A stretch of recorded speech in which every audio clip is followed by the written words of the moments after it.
the transition out of the Middle Ages. Why? Because Niccolò Machiavelli was the first thinker who tried to separate politics from religion, and then politics from ethics, politics from morality. So he was a realist. He was a realist, and he was the first, we say in the Middle Ages, politics was dominated by Christian ideas, by the Catholic Church. So in order to be a good politician, you have to be a good Christian. In order to be a good Christian, you have to do things which are good in the Christian morality. Machiavelli started to say, to be a good politician, sometimes you have to be better in order to serve the interest of the state. You have to do bad things in order to serve the interest of your population. You have to do things that are morally very bad in order to do what is good politically. So he was separating politics from moral, from religion and from morality. So he started to say you have to do bad things sometimes in order to be a good politician. Morally bad things in order to do politically good things. That's a context. He was living in this beautiful, wonderful city that gives me so much nostalgia, that is Florence. Florence, about the fact that we were living in this Middle Ages period, dominated by the feudal system, by landlords in the countryside, peasants, feudal system, Middle Ages, medieval, feudalism, and so on. But then you had some, groups of traders, merchants, bourgeois, who started to live in the city, and in the city to make trade, to fund the first bank in the history, and so on and so forth. And then this was, 13th century, 14th century, they started to build cities, to live in cities. And they took from ancient ideas and say, we establish the cities as republics, as the ancients. So we go towards the Renaissance. The Renaissance was a Renaissance by rediscovering the ancient tradition. So Florence started to be an autonomous city and wanted to be a republic, the Republic of Florence. The Republic of Florence. So this is, the historical context is we have the city, Florence, that becomes a republic. Okay, Machiavelli was a very young and very smart guy, and he started to work for the Republic of Florence from the Ministry of Foreign Affairs. Italy was divided, many small kingdoms, each one in war against each other. So let's see some historical context here. So the Italy was divided, You have the Papal State, but actually the Papal State that Pope was ruling was very important because he decided who can rule over the different kingdoms. So you have different situations. The Florentine Republic expanded.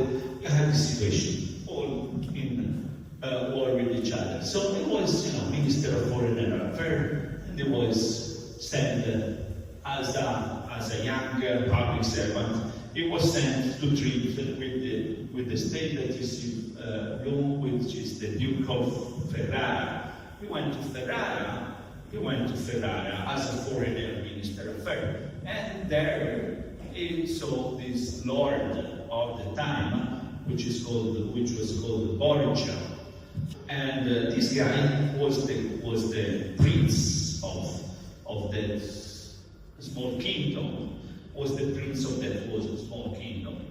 Okay, this Borgia was acting very bad because he was a warrior. He was killing people. He was killing his enemies. He was making things that a good Christian would never do. He was waging wars. He was doing plots. He was acting in a bad way, but he was increasing the power of his state, and the population, the small population loved him because he killed the corrupted public servants. So Machiavelli started to say, this guy is a bad guy, morally, he's a bad Christian, but he's a very good politician. So there must be something autonomous in politics. Politics is something that is autonomous from morality, And so this is what we call Machiavellian right now. That sometimes you're ready to do bad things in order to reach ends which are good ends politically, which are politically the good ends, is increasing the power of the state and increasing the welfare of the people, of the population. So these are in itself good ends. War is bad, but in politics, war is a part of politics. You have to use war. Morally, politics is disgusting because you always kill innocent people. But politics has always been an important part of politics, war. So Machiavelli started to make this division between politics and morality. Started this divorce of politics between politics and morality and religion. This is why in the video that we just saw, they say Machiavellian has long been associated with being evil, because you say sometimes you have to be bad in order to do good things, which was completely against the moral principles of Christianity. Machiavelli, he was working for the Republic of Florence. Florence tried to self-govern itself as a republic. He tried to get rid of the domination of the landlords and to have a self-governing republic. He liked it a lot. So he worked for the republic.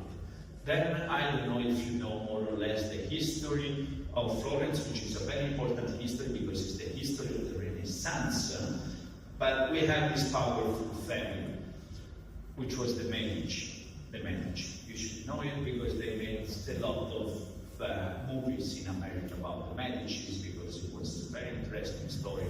And so now we're full of American tourists in Florence everywhere because they made so many movies about it. So the Medici family, Florence Republic, the Republic of Florence. The Republic of Florence, Republic means the rest. It's something that belongs to anybody. Okay, so it's being free from domination. So what they say is, we have the nobles, we have the aristocrats, we have those who have, noble blood and so on. They're allowed to have their property, but they're not allowed to be in the government of the republic. In the government of the republic, aristocrats are not allowed because we want to have a republic which is belonging to everybody, to the people, and so we have to remove the powerful, noble, aristocratic family from the government of the city. But there was a family who was not noble, who was not aristocrats, a family of merchants who, was doing good trade and who funded the modern system of banks, the Medici family. They started to borrow money, to take money, blah, blah, blah. So they became so rich and so powerful that they built up the Dome of Florence and they funded what we call the Renaissance, meaning a new artistic movement who produced a very important shift that we will see in the next class. So this family became so powerful that at the end they said, no, we want to take power. They took all the power, they transformed the Republic in the Grand Ducato of Medici, they took the power, and they persecuted all those who were serving in the Republic. So Machiavelli who used to be part of the Republic and to fight against the Medici, and so he was sent into exile out of Florence, beautiful place in the Chianti that you saw there in the movie. He was sent in exile. He was sent in exile and it was pretty sad because he loved politics. So he said, you know what I'm going to do now? I'm going to write a book. For whom? I'm going to write a book for the Medici, for Lorenzo de' Medici, for the new ruler, in order for him maybe he keep me, he take me back to work in politics, because he really wanted to work in politics. So he wrote this book, The Prince. We're going to consider two books by Machiavelli. The first one is The Prince. The Prince is very important because we consider the foundation of modern politics and the rebirth of politics after the Middle Ages. Why we consider it? Why it's so important? Because this book established politics as an autonomous field separated from morality and from religion and from ethics. And this book is considered the foundation of modern political science, because it says you can study science as a specific autonomous domain. The Prince. So he wrote this book to say, dear Lorenzo de' Medici, you sent me in exile, but I'm giving you this gift because maybe this can be useful for you to be a good politician. And so this book is about how to take power and how to maintain power. It's a political treatise, but it's also a practical guide. Machiavelli is the embodiment of realism. It means that it's opposed to idealism. It's opposed to normative theory. Normative theory is something like idealism. So normative theory say, yes, people write the books like things should be like this. The Ideal City by Plato, idealism. Society should be ruled by the philosopher kings who knows the ideas and so on. Machiavelli say, okay, good luck. We have to look at reality and things how they are and not how they ought to be, how we want them to be. So it's a realist. He starts saying, okay, let's look at things as they really are. So the first concept I want to introduce is negative anthropology. What is negative anthropology? Anthropology is the study of the human being. How is the human being in its nature? And Machiavelli's answer was negative. It's bad, it's greedy, it's selfish, it's lying, it's fickle, it's deceiver. Human beings, what he writes in The Prince is human beings are ungrateful, fickle, liars, deceivers. They shun danger and are greedy for profit. All men are bad. Negative anthropology is when you think that human beings are bad and so that political institutions should face this issue. This is negative anthropology is somehow the foundation of many right-wing ideas, because right-wing ideas are, since men are bad, we need law and order, we need a strong police, we need a strong, we need to have big jails to put people because they are bad, we need a strong police in order to prevent. So, whilst left-wing, they tend to say people are not that bad, the problem is that society is bad organized, so people are corrupted by society. This is positive anthropology, we will see later on. So starting point for this Machiavelli is negative anthropology. So people are bad. The book is how to take the power and how So how to take the power, how to keep the power. How to take the power and how to keep the power. You must be a lion and a fox. You must be. Law is said sometimes is better to be feared than be loved. You have to use bad means in order to take the power, because having a strong power, a stable power, is in the interest of the state and is in the interest of the population. So sometimes you have to scare the population in order to make the good, the political good. Sometimes maybe you have to go in the public square and kill a guy because he violated the rules, with public execution, and decapitating people, because that's all. The population is feared and they comply with the law and they obey the law. Sometimes you must use bad means to get good ends, good goals. The good goal in politics is the power. It's a power that works for somewhat. And the means can be bad. This is what will be called then the reason of state. For the state, you have to do sometimes bad things. So this is the main principle. It's something easy, because we all understand that politics sometimes is about doing bad things. But it depends on what is the end. It depends on what is the end. And so this is why Machiavelli take back the concept of virtue.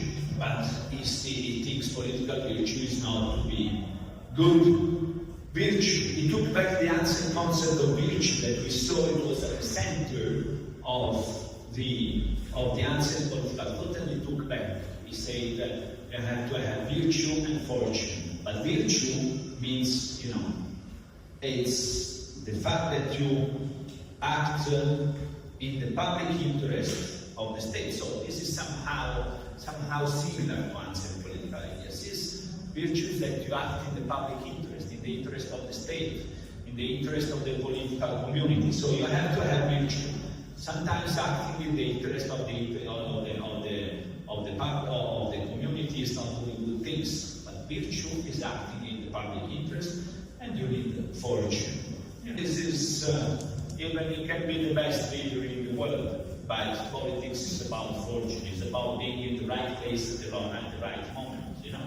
Sometimes there is a situation you cannot really deal with. So he said virtue and fortune. He wrote this book and he gave it to Lorenzo de' Medici, to the leader of the Florentine state. Why? So he wrote this book and he gave it to him. Why? Just because he wanted to get back in working for the government? No, for this. Because he was seeing this situation that was so divided into different kingdoms, while France was a much bigger power, and he hoped that Lorenzo de' Medici, through this book, could become the great leader able to make Italy unite and not so divided. So this was the goal in the context of the prince who wanted to write this book in order to get it to make Lorenzo de' Medici able to make Italy unified. But it was very early, and it didn't happen. They had to wait 300 years more before Italy got unified. Let's see some things about Machiavelli. First book by Machiavelli is The Prince. The second one is Discourses on Living. This book is different because in the Prince is a book about monarchy. It's about how he gave it to Lorenzo de' Medici to say you should be a prince acting in this way. Discourses on Living is different because it's about the Republic. What happened? Machiavelli, as we saw, was a member of the Florentine Republic. And the Florentine Republic was defeated. It didn't last that much because the Medici took power. It got defeated, and Machiavelli said, why we could not make the Florentine Republic work? Why? So what did he do to answer this question? He said, he looked back in the history and he said, we have another republic who stand for centuries and that worked for centuries, which was the Roman Republic, the Republic in Rome, that we saw in the previous lessons. He get back to study the Roman Republic to say why the Roman Republic was working so well, and the Florentine Republic didn't last so long. So this is something that introduces us to the Renaissance. The Renaissance was an important intellectual movement that brought us away from the Middle Ages. It was the Renaissance. The Renaissance was the idea of putting human beings back at the center of thinking, of acting, whilst the center of thinking and of acting was only God during the Middle Ages. So humanism was, you put back these things. So this was the situation that Machiavelli somehow did the same, because to do this movement of putting the human being at the center, humanism, they started to look back at ancient civilization. Instead of looking at Grecian traditions, they looked at Greek, at Greece, at Rome, and this is the beginning of Renaissance, of humanism in Florence. Like, for example, what happened in Florence? In Florence, it happened that they started this new painting, Raffaello, Michelangelo. They started this new painting, but instead of painting Jesus Christ, God, and Maria, and religious symbols, they started to paint human beings, beautiful women, beautiful men, And so they started to put the humans at the center. And how did they do it? By looking back at the antiquity. So, for example, and also, in terms of architecture, they say, yeah, let's go on. So, for example, the monument that is a symbol of the Renaissance is the Dome of Florence. The Dome of Florence, they had no idea how to build the dome. They had no idea how to build the dome, how to build that kind of structure. They would say, well, how can we do it? And then they discovered that the Pantheon, the ancient Roman, do that. So they looked back at Rome in order to start the Renaissance. Machiavelli was doing the same. He said why the Florentine Republic didn't work. To answer this question, I want to look at the Roman Republic, because the Roman Republic was an institution that worked so well. So we already saw how the Roman Republic worked the other time. The Roman Republic worked by trying to put together monarchic principle, the aristocratic principle, and the democratic principle, by putting the Senate as a representation of the upper classes, the patricians of the upper classes, the Senate, and then you have the tribunes of the plebeians, the lower classes. They were also brought in politics. So he said the Roman Republic worked because it was able to get the people into the population. So, but let's say, first of all, Machiavelli was a Republican. He thought that the Republic was the best form of government. So he was a Republican. Why? Because the Republic puts, the lower classes into politics. And so you say in ancient Rome there was the lower classes that was always revolting, always doing riots. And this conflict between the lower classes and the upper classes made the Roman Republic a dynamic institution that was able to change, to transform itself, So it was a people republic in which, the masses were fighting against aristocracy, and so there was a continuous moment of transformation. This idea that a political community is made of different group of people that they have competing interests, but that this conflict is good because you have a cycle in which political institution transforms and change. So we see that we have different books. The most important is The Prince, because in The Prince he funds modern politics by separating it from morality. He says politics should be considered as an autonomous real, which is separated from morality, but it's a kingdom. It's not a kingdom. It's on a prince. It's on the prince. It's on the kingdom. While in the other book, this focuses on living.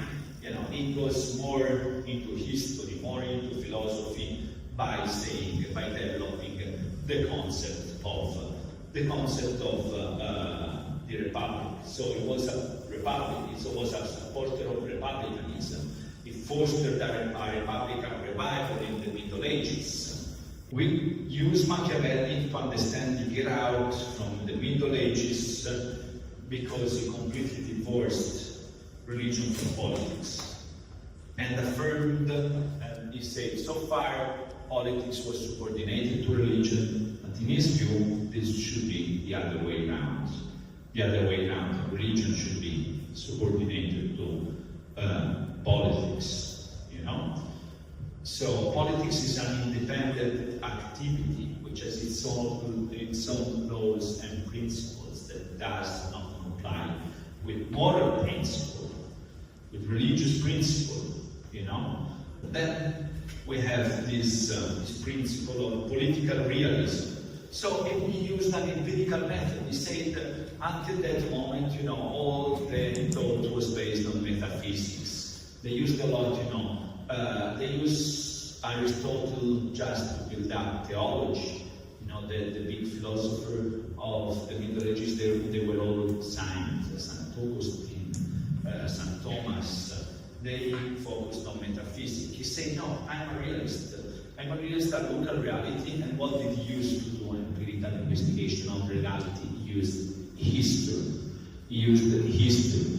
He brought back the history of antiquity in order, you know, to develop a new science, which will become political science. So this is, you know, this is a part of the principle in which he expressed the realist method.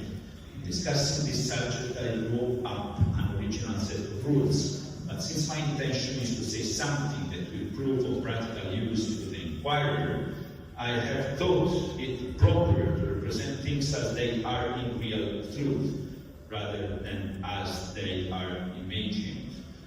Many have dreamed up republics and principalities which have never in truth been known to exist. The good between how one should live and how one does live is wise, that a man who neglects what is actually done for what should be done learns the way to self-destruction rather than to self-preservation. So, we said, you know, we have to focus on reality as it is. We have to look at reality, because if we start thinking in normative terms, now how this ought to be, we will get in no spaces. And the starting point from of reality is that men tend to be bad. That men to be bad. It's negative anthropology.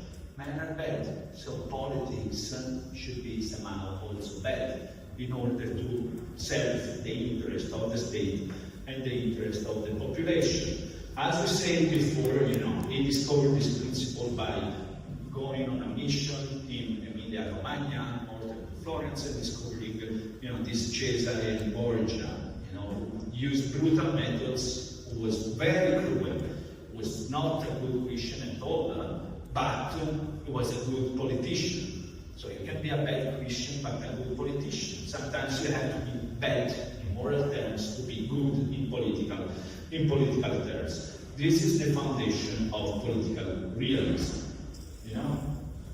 So, at the end he was a Republican. He used a lot of history. This brought him back to study the ancient civilization, and this makes him part of a movement that we call humanism and Renaissance. Okay, so we have more or less understood what is Middle Ages. Middle Ages is a period in which politics is dominated by religion, and the Roman Catholic Church is the biggest institution. Then we have studied Niccolò Machiavelli as, you know, the thinkers of those ideas that start to bring up out of the Middle Ages, out of this situation in which politics was totally obliterated by religion. Why? Because they started separating politics, from religion, from morality. So. He's still a thinker of the Middle Ages. Because why? Because he still doesn't think in proper terms of the state. The next part of the course, we enter early modernity, and then the crucial part of early modernity is the invention of the state. So, right now, we have studied these ideas of Niccolò Machiavelli, but we have to also understand the events, the movements that brought us out from the Middle Ages and brings to early modernity. So one of these factors were humanism and the Renaissance. You know, this happened, started in Florence in the 1500, in the 15th century after Christ. We have this big movement that, as I told you, restarted to bring the human being at the center. Let's see if I can show you a picture of this image from Michelangelo, Leonardo da Vinci.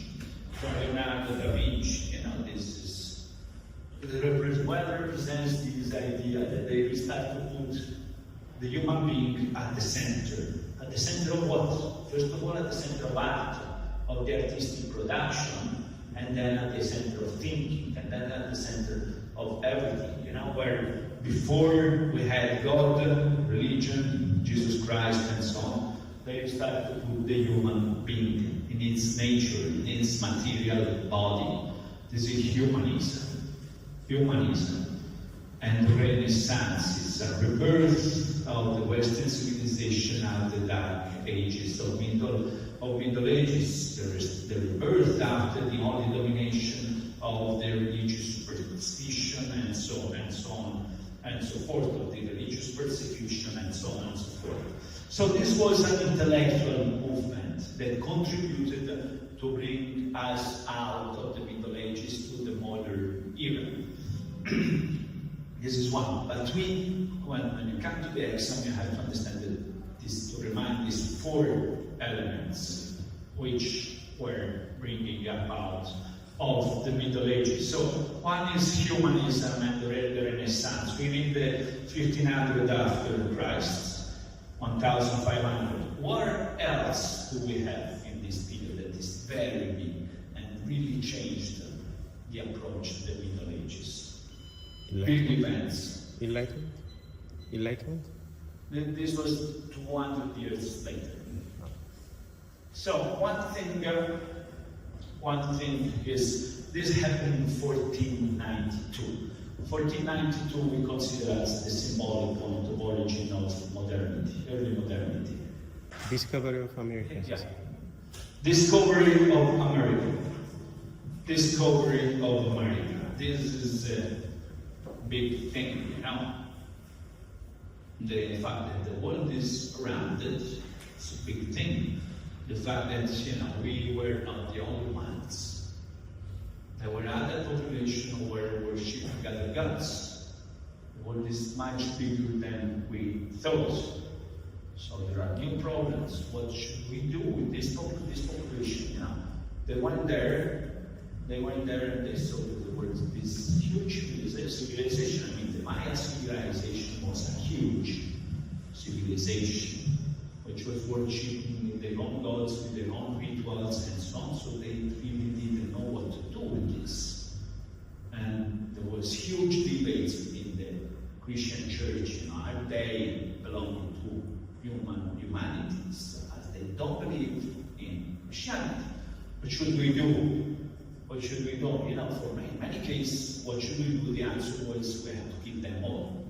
To kill them all. So colonization was the history of a huge genocide we perpetrated against the indigenous communities of the Americans, who actually fought. It was a war. But let's say that the foundation of what we call modernity was this act of colonization of the Americas. very important. So we discovered that the world is random. This also came with what we call scientific revolution. Scientific revolution, many new ideas, but especially we had this Galileo Galilei. What did they say, Galileo Galilei? They heard the earth is rounded and The earth moves around the sun. yes, yeah. You know, so he said, look, so far we have told that the earth is almost flat and that we are at the center of the universe and the sun is rounded around us. Galileo was, observing and he said, no, guys, it's a bit more complicated. We're not the center of the universe. We're just going around of the sun, And the Roman Catholic Church said, very interesting. Yeah, come here, go to jail for the rest of your life and shut up. Because this is against, because this was posing big issues to this idea of the total dominance of the Christian God over the world, because the world was much bigger than we thought, and also the universe was much bigger than we thought. So, we have these things that started to put into crisis the only hegemonic political institution we had in the Middle Ages, which was the Roman Catholic Church, founded on strong beliefs and centuries of theology. Il sistema aristotelico tolemaico, which say, we're the center of the world is small, is only Europe. No, the world is much bigger, and even the universe is much bigger. So this idea that you have a God that knows everything and knows everybody, blah, blah, blah, it's a bit put in question. And also you have these guys in Florence who say, and however, let's try to focus on ourselves as human beings instead of looking at God. So, big things were happening. These big things were bringing us out of Middle Ages, because they were putting in crisis the intellectual hegemony of Christian ideas and political hegemony of the Roman Catholic Church. And then, we have humanism and Renaissance, the discovery of the New World, the discovery of America. We have scientific revolution, and we have a fourth thing, big thing, that really changed everything. What's your religion? Christian. Which kind? Protestant. Martin Luther King. You're Protestant, right? Yeah. Here we're all Catholic, no, we're not, but in general, Italy is full of Catholics, but however, in the North Europe, you have, it was this guy, Martin Luther, 1483 to 1546. Martin Luther introduced the separation of the Roman Catholic Church. Split. Let's say that somehow the scientific revolution also helped this happening, because science, as they are principles, but then they have practical applications with technology. And in these years we had the invention of a technology that makes things happen, and also that makes this happen, which was this new technology. The printing press. So, as we said, so far, all the knowledge was transmitted by the monks who were copying the books and so on, who was the only ones who could read them. However, all the knowledge had to be transmitted by writing. And so you had these amanuenses, which were monks who spent their life in copying old books to transmit the knowledge which were in custody in the church. So the fact that you could print things made a big difference. So this guy made a big difference because he translated the Bible from Latin to German language. They started to print, and they say, you don't need the priest anymore. Say, give you the Bible, you can read it, and you can, have your own relationship with God without always needing the mediation of the priest of the church. So this made a big difference. Monday we go through the Protestant Reformation, or had big consequences, because we say that the politics was dominated by the Roman Catholic Church, so having these kind of events made things bloody, huge religious wars, for centuries, so big religious wars. Let's recap. How do we get from the Middle Ages to the Renaissance? This every one of you must know it very clearly. Humanism and Renaissance, discovery of America, and the scientific revolution. Very, very, very